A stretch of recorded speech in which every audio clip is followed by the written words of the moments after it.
You are looking at Julian's pronunciation guide, where we look at how to pronounce better some of the most mispronounced words in the world, like this other curious word. But how do you say what you're looking for today?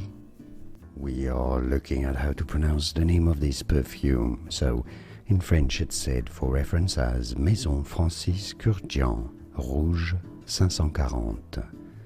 Maison Kurkdjian Rouge 540. Or you could say it in English as Maison Kurkdjian Rouge 540 or 540. Here are more videos on how to pronounce more confusing words and names too many mispronounced. Like this video if you found it useful. I appreciate your support. I'll see you soon and thanks for watching.